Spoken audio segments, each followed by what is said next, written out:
নহয় মই আৰচিখন নাই মই ঘৰত থৈ আহিছো ভালকে কক যে মই ভালকে কক আপুনি জিন্দাবাদ ধ্বনি দিলে কাক দি আছে কওকচোন বাৰু মই চাৰিবাৰ কিহৰ কাৰণে কাই লৈছে জিন্দাবাদ ধ্বনি আকৌ এবাৰ মই কওক ছাৰৰ কোভিড ডিউটি মাৰি আহিছো বুজি পাইছো কোভিড ডিউটি মাৰি আহিছো মাস্ক দলিয়াই দিছে তেখেতে মাস্ক দলিয়াই দিছে পাকিস্তান জিন্দাবাদ বিশ্বনাথ চাৰিআলিত আজব কাণ্ড কোভিড নীতি মানিবলৈ কোৱাত যুৱকৰ খং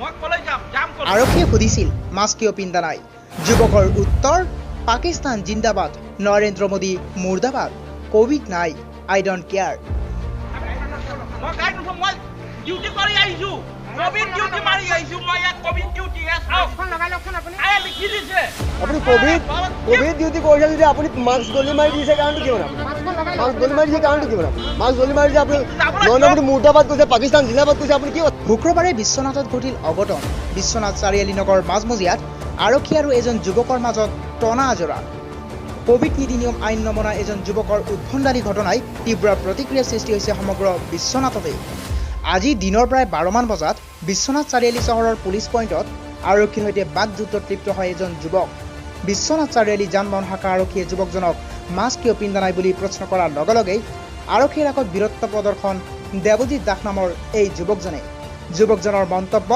মই কোভিড ডিউটি কৰি আহিছোঁ এইখন মোৰ ডিউটি কাগজ বুলি হাতত এখন কাগজ দেখুৱাই আৰক্ষীক কিন্তু যুৱকজনে কোভিড নামৰ একো বস্তুৱে নাই বুলি উল্লেখ কৰি মাস্ক নিপিন্ধ বুলি কোৱাৰ লগতে পিন্ধি থকা মাস্কখনৰ মুখৰ পৰা খুলি দলিয়াই পেলাই আৰক্ষীৰ ওপৰত লগে লগে যুৱকজনে পাকিস্তান জিন্দাবাদ নৰেন্দ্ৰ মোদী মুৰ্দাবাদ ধ্বনি দিবলৈ ধৰা পৰিলক্ষিত হ'ল ইফালে যান-বাহন আৰক্ষীয়ে যুৱকজনক ৰাষ্ট্ৰদ্ৰোহৰ অপৰাধত ঠেলি হেঁচি থানালৈ লৈ যায়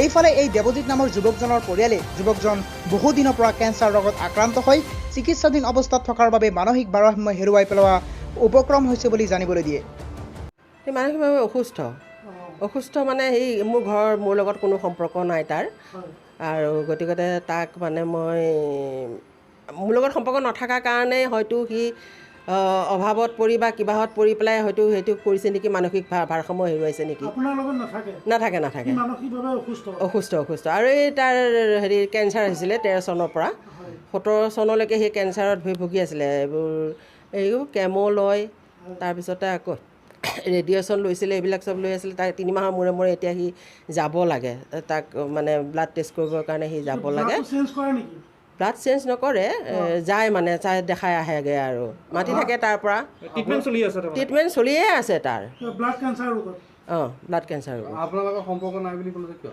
মোৰ সম্পৰ্ক মানে মোৰ ল'ৰা হয় কিন্তু সি মোৰ অবাধ্য মই তাক মানে সেইকাৰণে মই ঘৰৰ পৰা বাহিৰ কৰি দিছোঁ অসুস্থভাৱে সি মোৰ কথা একেবাৰেই নুশুনে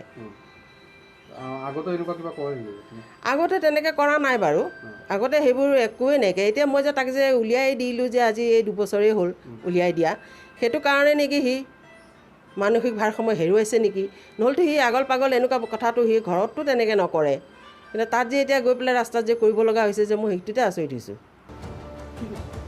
ইতিমধ্যে কেঞ্চাৰ ৰোগত আক্ৰান্ত যুৱকজন বিশ্বনাথ আৰক্ষী থানাৰ জিম্মাতে আছে পৰৱৰ্তী সময়তে আৰক্ষীয়ে যুৱকজনে সংঘটিত কৰা এই ঘটনা উদ্দেশ্য প্ৰণোদিত আছিল নে মানসিক ভাৰসাম্য হেৰুৱাৰ বাবেহে যুৱকজনে এনে আচৰণ কৰিলে এই বিষয়ে তদন্ত কৰিহে যুৱকজনৰ বিৰুদ্ধে ব্যৱস্থা গ্ৰহণ কৰিব বুলি জানিব পৰা গৈছে সন্ধিয়া আমি বাইকবিলাক কোনে মাস্ক পিন্ধা নাই কোনোবাই হেলমেট পিন্ধা নাই সেই ওপৰত মানে আমি কি কৰি আছিলোঁ সাধাৰণতে ফাইন কাটি আছিলোঁ ছেকশ্যন ৱাইজ কিন্তু যিজন মানে আপোনাৰ মুখত মাস্ক পিন্ধি অহা নাই তেখেতক কোৱা হৈছিল যে আপুনি মাস্ক পিন্ধি অহা নাই বাইক এখন চলাই আছে কিহৰ কাৰণে কৈছে এইটো মোৰ কথা প্ৰথমে তেওঁ কয় মোৰ কথা তাৰপাছত কোৱা হয় যে তেখেতে হেলমেট পিন্ধি অহা নাই আৰু গাড়ী কাগজখিনি আপুনি দিয়ক তেখেতে লাইচেঞ্চখন দিলে বাকীখিনি আৰু তেখেতে আমাক দিয়া নাই তাৰপাছত তেখেতক ক'লোঁ যে আপোনাৰ আৰ্চিখন দিয়ক তেতিয়া তেওঁ মানে উপলুঙা কৰি কয় যে আপোনালোকে বৰ বেছি কৰি থাকে আপোনালোকৰ ফেচবুক হেৰি কৰিম লাইভ কৰিম আপোনালোকে বৰ হেৰি কৰিবলৈ আহিছে অমুক তমুক কৰি পেলাই তেতিয়া মই মাস্ক নিপিন্ধিলোঁ আপোনালোকৰ কি হ'ল কৰোণা নাই মাস্ক গদি মাৰি পেলাই দিছে তাতে কৰোণা নাই এইবিলাক ধৰণৰ আপোনালোকে ভুৱা হেৰি কৰি আছে তাৰপাছত তেওঁৰ কথা নাই বতৰা নাই সেই কোৱা কথাবিলাক কোৱাৰ পিছতো তেওঁক যেতিয়া RC বিচাৰিলোঁ যে আপোনাৰ গাড়ীখন নহ'লে থানালৈ নিয়া হ'ব নাই আপোনাক একো নিদিওঁ আপোনালোকে কি কৰে কৰক তাক জনাওক আৰু এই হেৰি তাৰপাছতে তেওঁ একেবাৰে চিঞৰ মাৰি উঠে যে মানে কি কয় পাকিস্তান জিন্দাবাদ মোদী মুৰ্দাবাদ আৰু এটা কাৰোবাৰ এটা হেৰিৰ মানুহৰ নাম লৈ পেলাই তেওঁ মানে জিন্দাবাদ বুলি কৈছিলে। নামটো মনত নাই আৰু সেই সময়ত দেখা গ'লে আমাৰ হুলস্থুলৰ পৰিৱেশ এটা হৈ গৈছিলতো। পাকিস্তান জিন্দাবাদ দিছিলে পাকিস্তান জিন্দাবাদ, দিল্লী মুৰ্দাবাদ এই ধৰণৰ মানে সি মানে চিঞৰ হৈ গ'ল। তেতিয়া আমাৰ মানুহবিলাকৰ মাইণ্ডটো অলপ বেলেগ হৈ গ'ল আৰু গোটেইখিনি গোট খাই আহি পেলাই তেওঁক সোধা পোছা হ'ল। সোধা পাছত তেওঁ গৈ যাব মানে তেওঁ তেখেতৰ ৰিপৰ্টত সেই সময়ত আছিলেই। তেখেতক সুধিলে যে এনেকৈ আপুনি কিয় পাকিস্তান মুৰ্দাবাদ কৈছে, তেতিয়া কমেই পাকিস্তান জিন্দাবাদ কিয় কৈছে বোলে কমেই তেনেকৈ ধৰণৰ তেওঁ কৈছে। তাৰপাছত আৰু তেখেতক আমি মানে গোটেইখিনিয়ে হেৰি কৰি পেলাই এতিয়া যাবলৈ ইচ্ছা কৰা নাই। তেখেতৰ গাড়ী লৈ যাওঁ থানালৈ লৈ যাওঁ। এৰেষ্ট কৰিছে তেখেতক অচি চাৰক আমি যিমান দিওঁ অচি চাৰে এতিয়া কি কৰিছে তেখেতক বৰ একশ্যন লৈছে 2010 টকা। নহয় মই আৰ্চিখন নাই, মই ঘৰত থৈ আহিছোঁ। ভালকৈ কওক যে মই অমুক ভালকৈ ক'ব। আপুনি জিন্দাবাদ ধ্বনি দিলে কাক দি আছিল কওকচোন বাৰু। মোৰ চাৰিবাৰ কিহৰ কাৰণে কাই লৈছে? জিন্দাবাদ ধ্বনি আকৌ এবাৰ মই কওক। ছাৰক ক'ভিড ডিউটি মাৰি আহিছোঁ। বুজি পাইছোঁ। ক'ভিড ডিউটি মাৰি আহিছোঁ। মাস্ক দলিয়াই দিছে তেখেতে, মাস্ক দলিয়াই দিছে। পাকিস্তান জিন্দাবাদ কৈছে।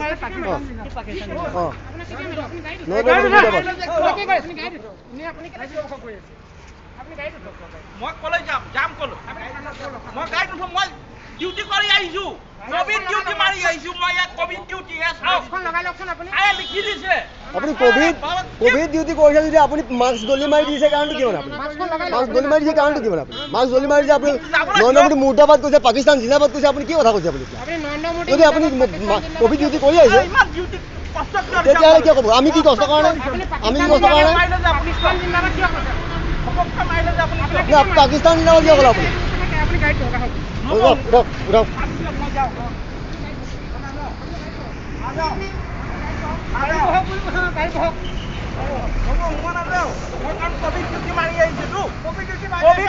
আপুনি ক'ভিড ডিউটি কথা নক'ব আৰু এতিয়া নক'ব আৰু। মই ক'ভিড ডিউটি মাৰি আহিছোঁ। মাস্কৰ কাৰণে কি প্ৰব্লেমটো আছে ভাই? কিয় মাস্কৰ প্ৰব্লেম হ'লে মাস্কে মাস্ক ক'ভিড কিবা বস্তুটো নাহে কি নাই?